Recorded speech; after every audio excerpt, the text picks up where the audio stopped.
Whether you're a suburban athlete or an Olympic champion, you've got to work hard to get results.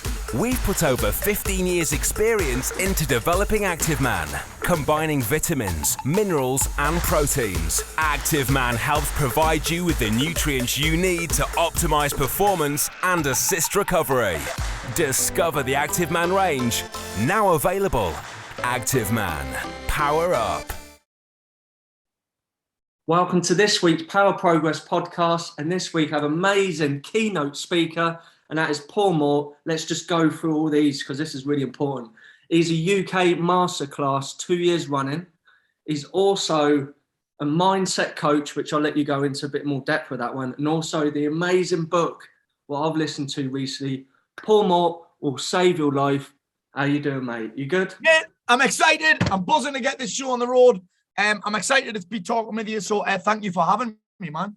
No worries, mate. Obviously, we've crossed paths a few times, but we've never really had a good chat like we have right now. No, mate. That's why I'm so excited. I've known about you for a while. You've known about me for a while. You asked us ages ago, and we finally got some time in the calendar, yeah, mate. So it's 2007. I moved up to Northeast, and I got into boot camps. And a guy we both know, Stephen Swanson, helped me at the time. And he was already doing loads of stuff with you at the time because you already was smashing it. Mad, yeah. 2007 was it was the first time I'd ever really tasted any kind of success. I started learning about marketing, started learning about business, did my own thing. And actually what led me to that was a bit mad because I remember doing one-to-one PT, and I would be training people where I met Stephen Swanson in Greens, and then I'd be teaching body pump classes and spinning classes, then go to train somebody at the house. And I actually got in a car accident roughly 2007 where I didn't earn any money for 3 months because I was just charging people per hour. I was going and training people for 20 quid an hour, going to teach a spinning class or a boxercise class for 15 quid an hour. And then all of a sudden I didn't have any money coming in, nothing, because I hurt myself quite badly. And that's when I started really learning about business then, was that actually I was just swapping time for money. I didn't really have a business at all. I had a job without sick pay. Yeah, I can really relate to that as well when it comes to time for money all the time. And you know what? I can be one of these people. I love doing personal training, still do it now. Do groups. I've got my app and I do all these things. The problem is it does get to that time when you need the rest, and all of a sudden you're not feeding your pocket, are you? You put such a glass ceiling on your income, such a glass ceiling. And when people look at my business now, they're like, that's kind of mad. I mean, we've done 7 figures a year for 2 years in a row now, over. Wow. And so we did 1.4 million last year, 1.1 million the year before. I do all of the coaching, and people don't get how I do that, but it's just because I figured out a business model. Funnily enough, I figured it out back when I did boot camps, that you can coach people and it doesn't need to be one-on-one, and it doesn't need to be at the time that they want to do, and it doesn't need to be in the evening.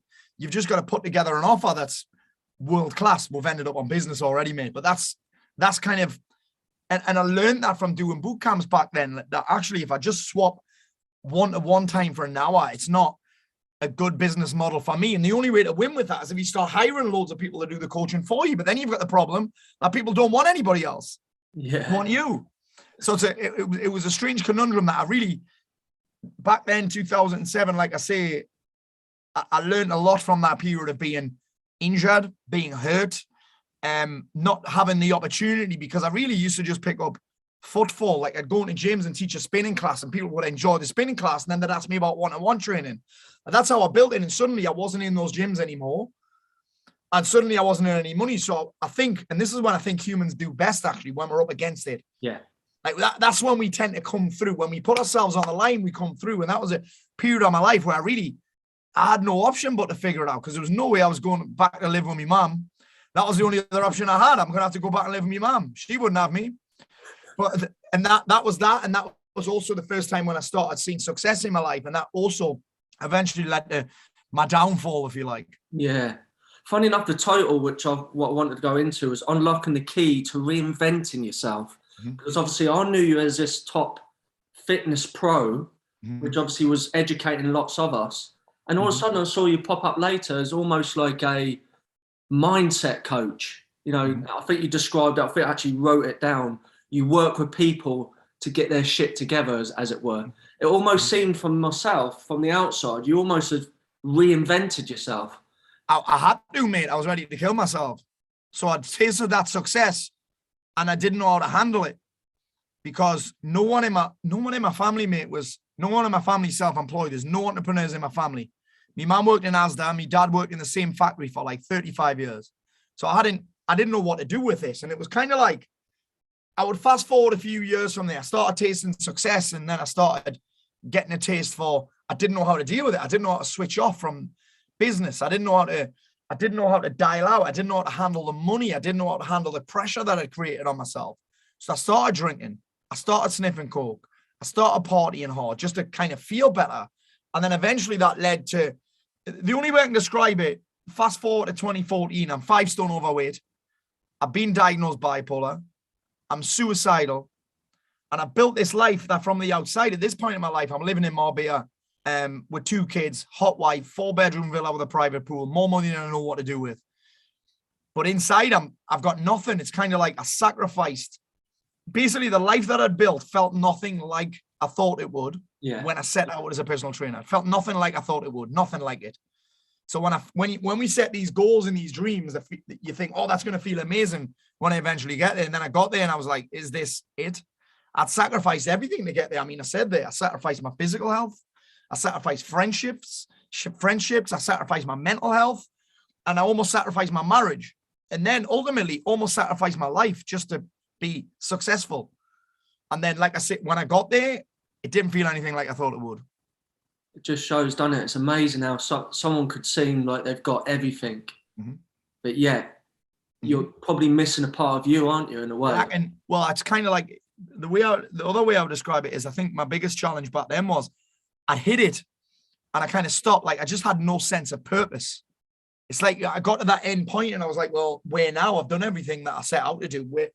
What next? And I didn't have a fucking clue, if I'm honest, mate. Yeah. And going back to when you'd done the Fitness Pro, did you enjoy doing that part of it, like educating people? Not really. It's interesting, isn't it? That, really. So here's what happened. I was telling people what to do and they weren't doing it, and then I was getting pissed off. That's not coaching. Yeah. What I figured out so we talked about me getting named UK Mastercoach of the Year 2 years running. In 2018 was actually when I only really started to figure out what coaching is. Coaching is not telling people what to do and then trying to force them to do it. Coaching is just asking fucking great questions. So what I was actually was a mentor, and I was like, well, I did this, so you do this, and it'll work for you. And then I'd just spend every week saying the same shit over and over again and wondering why people weren't doing it. And then I'd get pissed off with it. And then I'd stop. And then I'd be like, well, I don't know how else to make money here, so I'm going to teach that again. And then I'll do it again. And then it was just this never-ending cycle of me finding success for myself, me teaching other people how to do it, them not doing it, and me getting pissed off. And I just had this non-stop cycle. No, I can relate to that, definitely. Yeah. And I'd take other people's problems home and I'd take it personally when they didn't do it. And like I say, I'd spend most of my time angry. Yeah, because I think sometimes I always try to put myself in that person's shoes and almost try to trick them. Yeah, and we care. It's because we give a fuck. Yeah. We give a fuck. We want them to win because when they win, we win. Yeah. So it's wins all around. But then when you're teaching and someone's not implementing, it can hurt you. It hurts your feelings because you take it personally because we make it about us. Yeah. So that was kind of where I was at. So I loved it when people got results, but I didn't really enjoy it at all. That's why now, mate, I'm still teaching business, but I don't teach it to people who only want to learn business from me. I'm like, no, you need to put this shit in place. Because the problem, people don't really have business problems, they have them problems. It's not the business that's the problem. It's not the Facebook ads are not going to solve all the problems. Do you know what I mean? They've got way more important shit. The reason they're not doing the work is because they've got all those stories them tell themselves, or they're scared of what people might think, and they have all this other bullshit going on. That's actually nothing to do with business. I'm like, you know what to do. You're just not doing it. Mate, let's face it. People know how to lose fucking weight. They know what to do. You can get that information anywhere on the internet for free, but they're not doing it. Yeah. That's the key to unlocking real progress. It's just, why am I not doing it? And how can I get myself to level up here? What questions do I need to ask myself to actually implement, to actually execute? There's probably coaches out there with more knowledge than me. They've read more books. They've probably got a fucking degree, but they don't make any money because they don't empower themselves. They don't empower themselves. They're full of shit. So yeah, sorry, man. I went off on one there. I love it, man. I love it. That's so true. Yeah, you're right. And a lot of this stuff really resonates with me from me getting educated with Nonlinguistic programming, and obviously with me doing these public speaking events as well. Like, so I don't know if you've been connected with him yourself, like Andy Harrington. He's such a huge Andy Harrington. I spoke with Andy in 2019. I spoke with Andy at Wembley. Yeah, I had a one-to-one with him. So a lot of these things really relate to him. Tell him I said what's up. What's that? Tell him I said what's up. Andy's cool. Yeah, exactly. So all of it completely relates to me, and I completely understand. The bit what interests me now, that part where you almost committed suicide, you come out the other side. So almost you've had to start your business from complete square one. Yeah, kind of. I mean, I was lucky enough. I'd built a successful supplement business. I say luck. There was no fucking luck involved. Like I said, I sacrificed a lot. But I'd sold a supplement company. So I was in a position where I could invest in courses. Can I mention what the supplement company was? Was it Lean Greens? Yeah, Lean Greens is still going strong. Yeah. Tim Goodwin. Yeah. Tim bought me out in 2015. I've actually, madly enough, I hadn't spoken for ages. And do you know Russell Kane, the comedian? Yes. Russell's a friend of mine. He's starting this supplement brand. So I've just connected them both up together, which is mad that we brought that up. But yeah, I had that supplement company. So I was able to invest. I was able to travel the world and work with some top guys and go on retreats and go on courses and hire some of the best coaches around. So I suppose I did have to start again, but I was in a position where I had money to invest. And actually, what I've realized is that when you learn how to market, when you learn how to sell, you can do anything you want. You can do anything you want. That's how I've been able to adapt and move and do different things. And whether it's to sell out the fucking the Time Theatre in Newcastle, or sell out a theatre in London, or sell myself to, I've just been booked to speak with Stephen Bartlett. I spoke with Gary Vee in Puerto Rico last month. Like, that's amazing, by the way. And thank you, mate. And then we're selling these coaching programs, and we're working with hundreds of people. And the reason I'm able to do that is because I learned those skills back then. So although I did start a new business, I suppose I was starting from scratch, but I was also starting with a lot of experience and a lot of kind of learned knowledge. Because when you're in that position where you can't, like I said before, when you have to make it work, you make it work. Yeah. Because how much would the your mailing list? How much would that make a difference with that? With this business, hardly anything, because no, it interests me how much it does make a difference. Right now, it does make a difference. I've never seen the great thing about email is everybody stopped doing it. They stopped doing it. I've got about, in my lifetime, probably about 5 million reasons why you should keep emailing. I was one of them. Put my hands up on one of them who's give it up. Yeah. And do you know why people give up? Because they don't get the instant gratification of a like or a comment. It's like sometimes you're working in silence, but when your bank account's filling up with every email that you send, you'd never give up.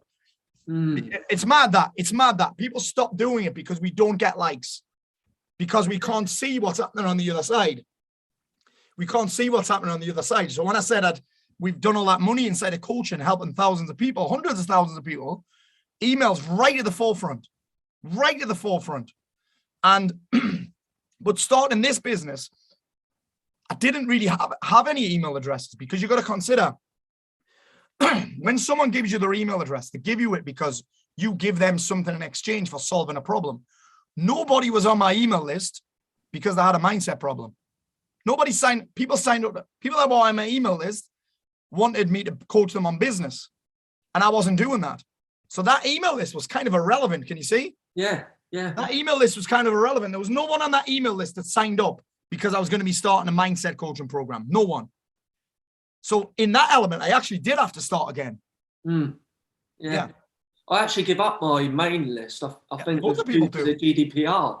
Loads of people do. regulations. Yeah. So I just thought, I'd just sack it off. Yeah, loads of people fucking did that. And the problem is with that, Facebook could shut your account down today and you'd be fucked. Well, that's the thing, isn't it? What you rely on. Yeah, you built. And this is what I realized. I got banned for 30 days for calling one of my clients a fucking pussy. In a private Facebook group, I called one of my clients a pussy. I can do that because I have a great relationship with them, right? And that was in a private group. I got shut down for 30 days and I couldn't post, right? Which was a bit of a problem for me. Instagram can do that. My friend Mike he had 500,000 followers on LinkedIn. He said the words dwarf porn and got his account shut down indefinitely. Wow. He had to start from scratch because he didn't have anything else. Guess what he's building his new business with? Amazing. Email. Why? Because I own that email list. Nobody can take it off me ever. Instagram has shut me down today. Facebook has shut me down tomorrow. LinkedIn could have shut me down yesterday. Yeah. Because I'm building my house on their land. Now I own this land. People are giving me permission to send them emails. No one can take that away from me.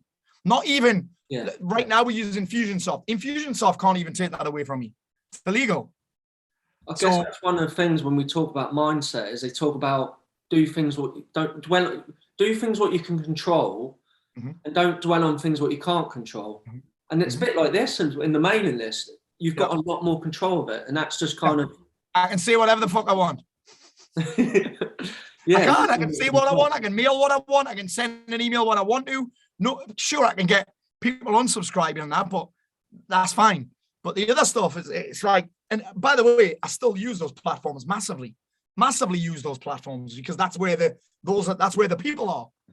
But then I'm like, okay, come and join my email list. I'll give you a compelling reason to do so, and then I'll send you even better content via email. So that's kind of, it is important. But like I say, when I started the Unstoppable thing, I was kind of starting from scratch. Yeah. Well, I'll tell you another thing, which is a small world as well. And I listened to this in your book, Arjuna. Yeah. And then I actually had a podcast. I think it was literally the week before. Cool guy. And then I listened to your book and I was like, that's mad. I've known Arjuna a long time. 2015, I think I met Arjuna. Yeah, that's mad. How much did that help you? Oh, mate, hugely. And I think the main reason why, so I'd learned that style of meditation in 2014 from Garrett White, a Wake Up Warrior, taught me that style of meditation. And then I was kind of inconsistent with it. And then I was like, I like to immerse myself in things. Like I read, but I don't read that much. You'll give me an opportunity. Like, for example, I'd rather go somewhere for a week and immerse myself in the thing for a week than learn it over fucking 12 months. I'd rather go and do that. So what I learned from Arjuna was this concept of, I think that we all know how to do stuff, and we can't do it because we don't understand the what and the why enough. So working with Arjuna, I got to really understand the what to do and the why, and that made the how easier. Yeah, he made the how easier for me because I understood more of the what and the why. Then everyone knows they should meditate, but they've got such misconceptions about what it is, what to do, why you should do it, etc., etc. So they can't stick to it. Arjuna made the how really easy. Yeah. Did he give it up? Because when I listened to, or when I talked to Arjuna, I feel super relaxed, you know, because I can feel I've spent a lot of time with Arjuna, a lot. Yeah. And it's a lot, just putting in perspective how much people's energy, like I'm listening to you now and I'm ready to go out and fight the world. That's what sort of energy I get off you, you know? Yeah. It's mad how you can get those two different types of energy though, innit? Yeah. So it's crazy. My wife's like Arjuna, so my wife's super chill. I'm not. My daughter is like me, my son's like my wife, and it's kind of this opposite energy. It's mad. Just shows how important it is, though, isn't it? To have, maybe you need a cool energy because you're more of a hot energy, as it were. So it's you cool you down a bit, you know? Yeah, absolutely. Yeah. That's how often do you go to these retreats still now? Is it something? I'm actually booking one tomorrow. That's 6 days. It comes out tomorrow, I think. Where have I been? Even last week, I was at a jiu-jitsu camp in Italy. So I went straight from Puerto Rico to Italy. I mean, it's jiu-jitsu, but it's still a retreat. And the thing is, there just hasn't been much open. I put my own events on. We had one in April at Man City Stadium. Here's the great thing about where I'm at right now. I get paid to go to these things. I think in Puerto Rico with Gary Vee and that, mate, the speakers were unbelievable. I've got this thing. What have I got coming up? I've got August. I'm speaking at IFS, which is my friends James Smith, Darren Cartel, people like that. They're speaking there, so I get paid to go there. And then we've got the one with Stephen Bartlett, which will be amazing. Yeah. So yeah, I try and get to as many of these things as I can as a dad and running these businesses. For me, for me, I just find that way of learning where there's no interruptions, there's no notifications, there's no fucking emails to check. I just find that way of learning works better for me. Exactly the same. Immersion, I'd call it. Yeah, definitely. How much does I think you call it, what is it, meditation aggression? I'm just trying to think what you call it. That sort of... violent meditation. Yeah. Violent meditation. Yeah. How much does that really help you? Yeah, it plays a massive part in my life. It keeps me fit, keeps me learning. I meet great people there. And it just helps me. I'm going there tonight at 6 and I'll be there for an hour and a half and I'll not think about anything else for a full hour and a half. Because I don't, going back to the aggression side, because I feel like some people have that. Like I referred to my friend Anil, I think he needs to go along. Because, you know, if we go out on the drink, he's one of these where normally he's super quiet, he's like good fun. If he goes out on the drink, you can see the aggression. It's like it's come out. Whereas I haven't got that aggression in me. And I feel like I don't. But you have, because you lift weights. Oh yeah, I suppose that's lifting weights requires aggression. That's how you express yourself. That's how you express your masculinity, through lifting weights. You can't, mate. You don't get muscles like yours without any aggression, bro. I didn't even think of that, but you're right. Maybe that's my way of. Yeah, when you're on your fucking however many reps you're on, when you're on an 18th out of 19, it requires some aggression to get that bar up. Yeah. I mean, exercise was a big part of clearing my mind. It started with running. That was for me. That was my meditation. There's your meditation, yeah.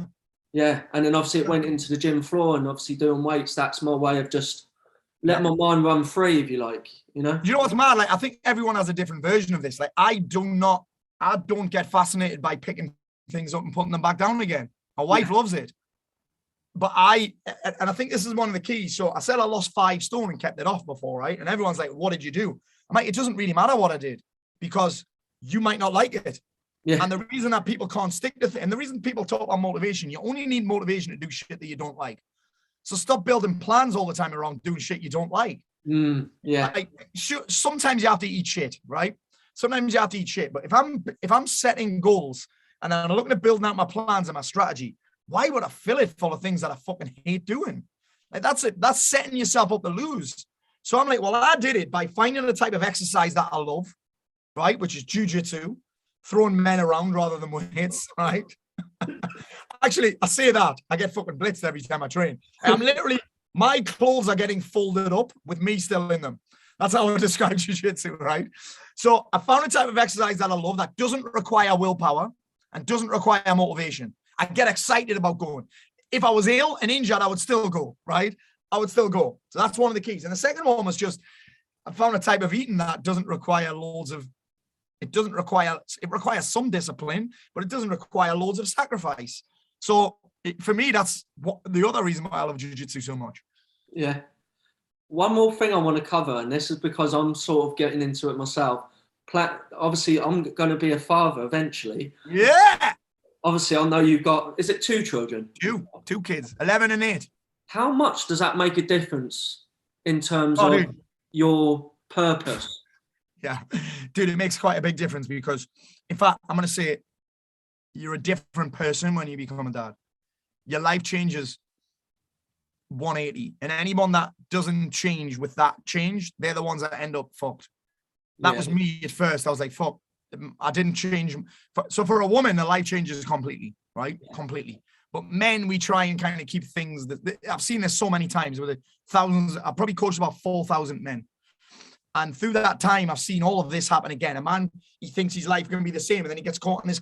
For me, I'd compare my life to like single blokes. I'd be like, and I'd just compare, and that would make me feel like shit. And then I feel shit about my kids, and then I'd see my kids as an inconvenience.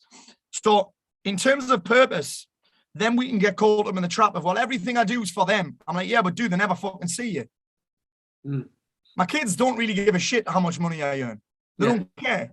They like nice things. I mean, fucking hell, they complain when we don't fly business class, but they wouldn't really care about that if I'm not spending time with them.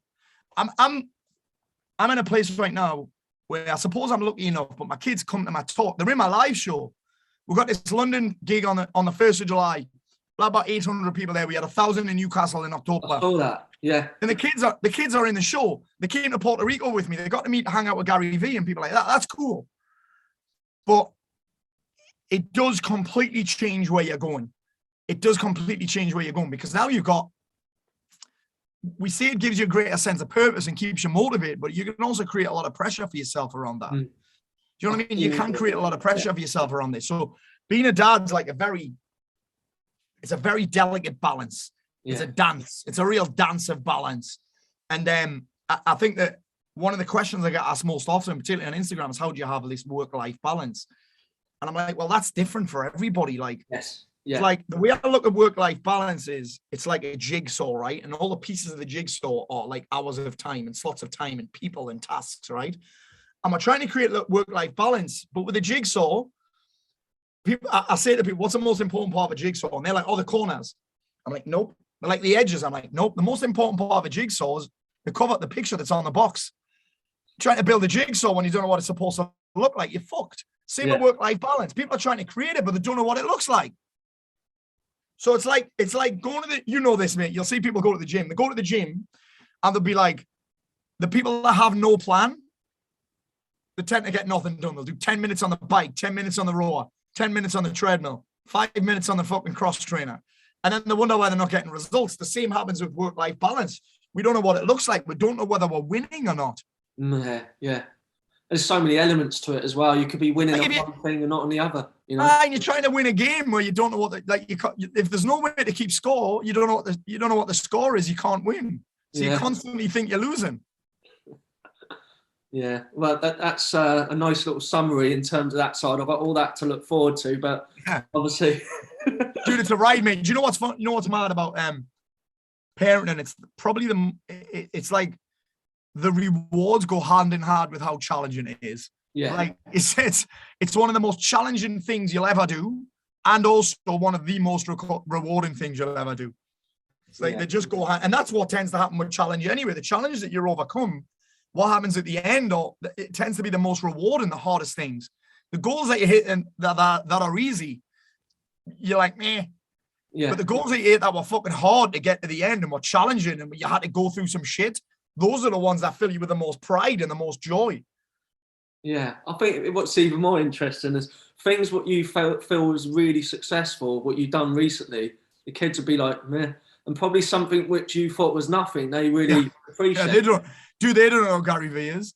They don't know who he is.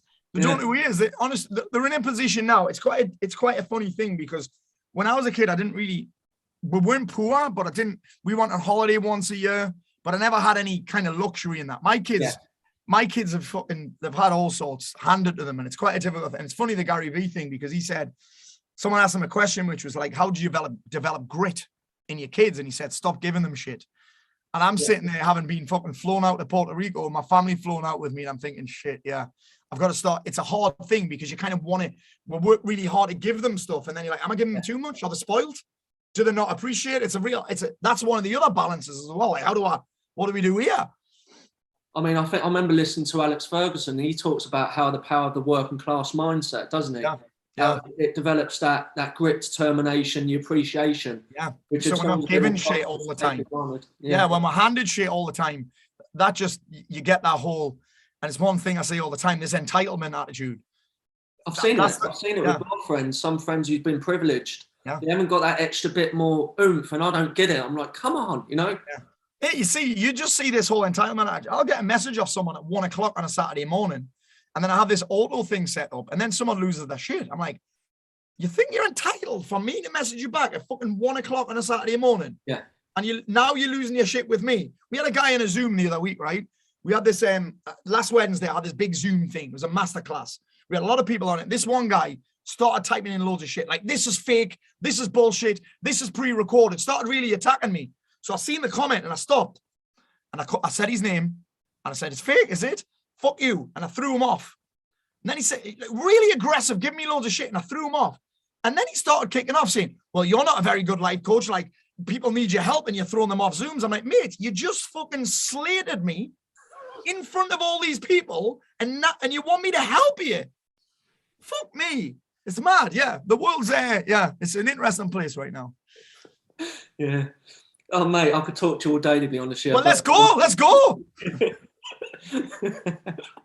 Yeah, but I think to finish off today, have you got any final words of someone who may be stuck in their business? I think that's a good place to finish it.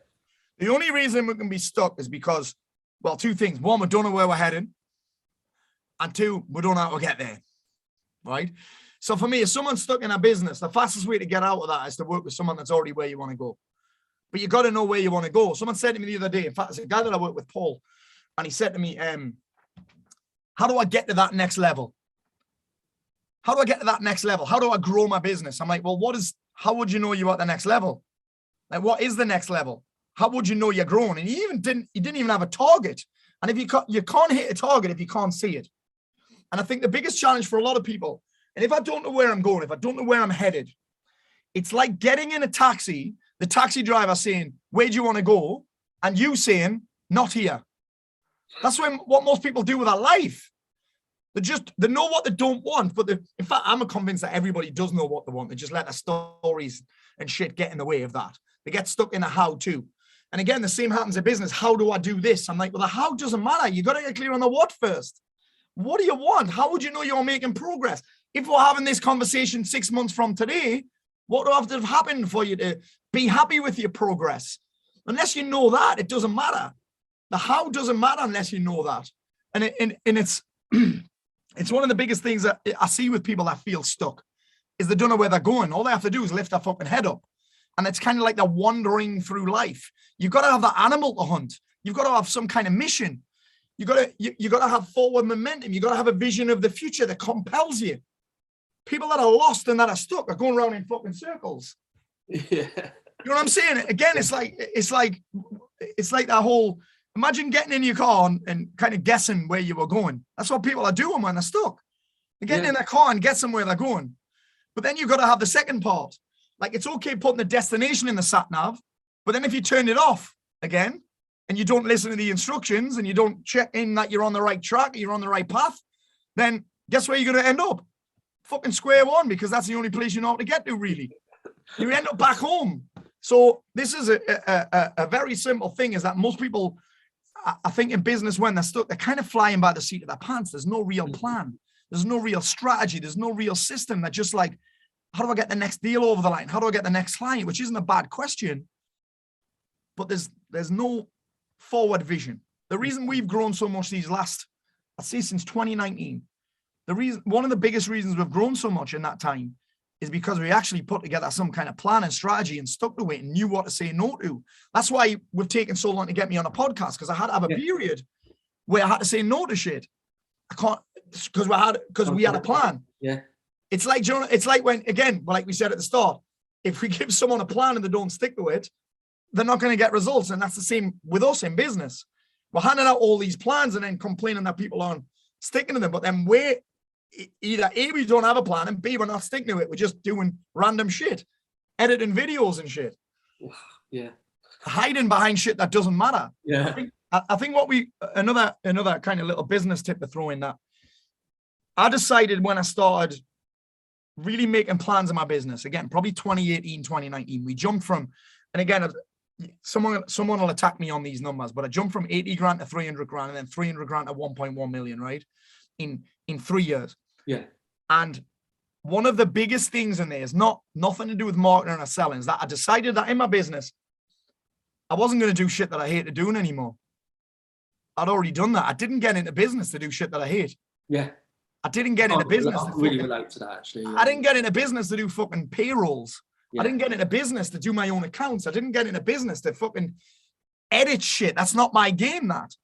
So I was like, okay, I'm going to do things that are that I'm find inspiring and fascinating. Everything else, I'm either not going to do at all, or I'll find someone else to do that actually loves doing that shit. That's what I have right now.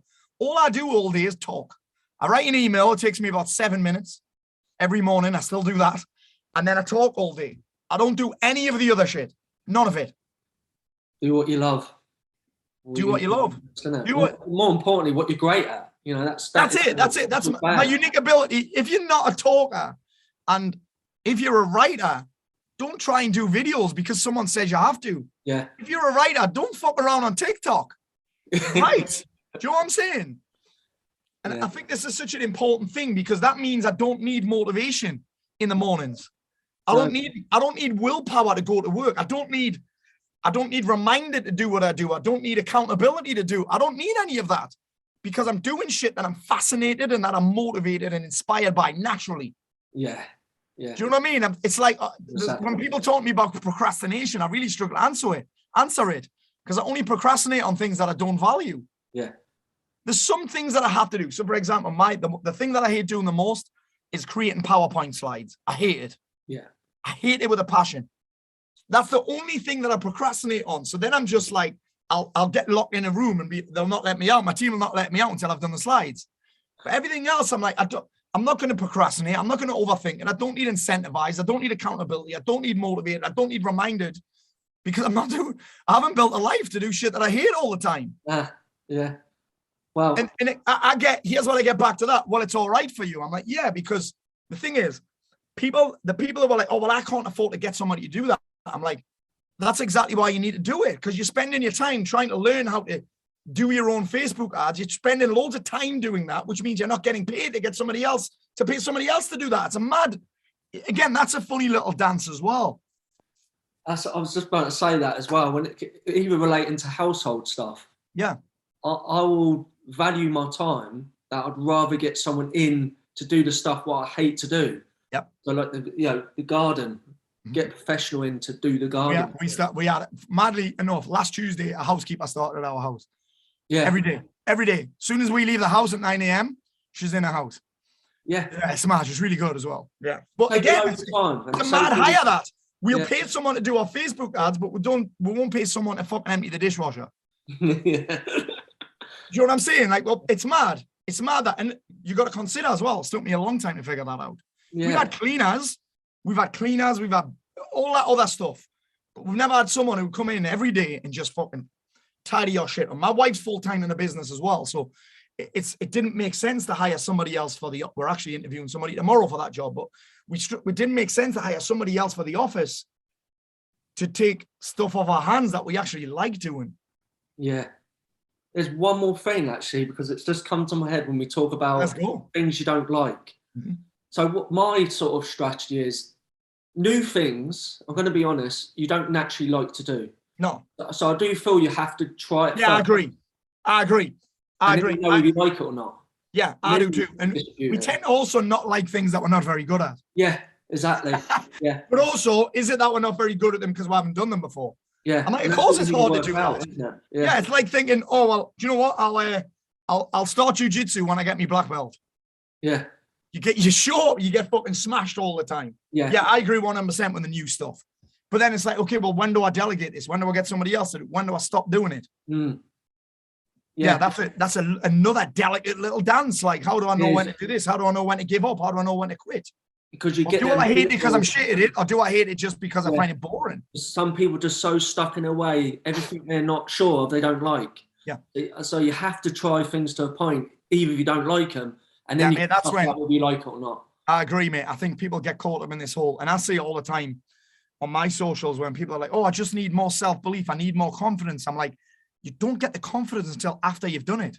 Yeah, you got to do it. Well, I need to believe that I can do it. I'm like, well, belief comes from benchmarks. If you've never done it, of course you're not going to believe you can do it. Yeah. I have a whole piece when I did that keynote. When did I do a keynote? I did a keynote recently where I have this whole story about people saying, "Oh, I need more self-belief in that," and I'm like, you're only going to get that after. And there was this girl, Emma Raducanu. She won the US Open. English girl. You might have seen her before. Yeah. She got like the quarterfinals of Wimbledon or something. She was the first person ever to win the US Open. Yeah. After going through the qualifiers. And I'm like, everyone's like, "Oh, that's amazing." I'm like, she didn't believe in herself because she booked flights home. She booked flights home for the week after the qualifiers. She'd booked flights home, so she didn't believe she could win it. Guess what she did? She just showed up and kept hitting balls. Yeah.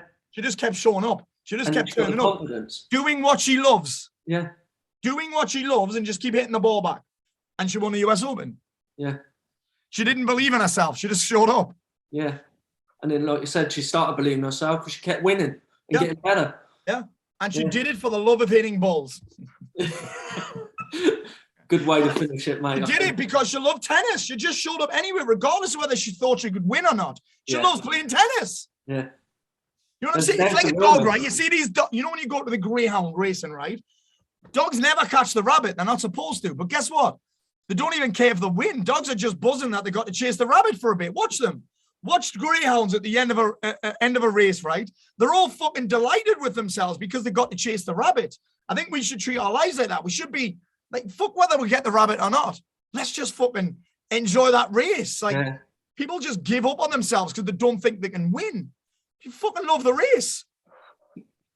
Love it. Yeah. Mate, honestly, I went off on there. I feel fired up now, you know? Love it. I love it, brother. No, good chat, mate. I'll tell you what, it'd be great next time if we do this in person. Yeah, for sure. This be really cool. For sure, yeah, man. I've got a sick podcast studio, sick lighting, sick sound system. Yeah, anytime, man. And we're saying having to worry about whether the audio is going to work properly or not. Mate, honestly, so one time I remember, might have been 2021. I had, do you know Ant Middleton? Yes, yeah. Off SAS Who Dares Win. So I'd managed to secure this interview with him, and he was in Australia quarantining at the time. And we had a nightmare with Zoom, and I was spewing because I'm like, this guy's time is insanely valuable, like insanely valuable. And it was just at the time where he'd got cancelled by fucking Channel 4, whatever. They'd thrown him out and said they didn't want him anymore. He was sexist this and sexist that. And I was like, this opportunity is huge. In the fucking Zoom, we ended up figuring it out at the end, but we kind of had to cut it short, and I didn't get to ask the questions that I want. I was fucking foaming. Yeah, and that's actually, I've only ever done for my podcast like 3 interviews on Zoom. In person, just a different vibe. Yeah. Yeah, different vibe. Better, innit? Yeah. So definitely next time, mate. Yeah. Let's do it, mate. Just email Catherine. And you're only up the road as well. You're not that far from me. I know, mate, yeah. Just email Catherine and she's sorted. Yes. All right, mate. It's been great to chat. Mate, thank you so much for having me on, mate. I appreciate it. No worries. Catch up soon. Great to talk to you. Adios. Have a great evening. Cheers, bud. Peace out, home, mate.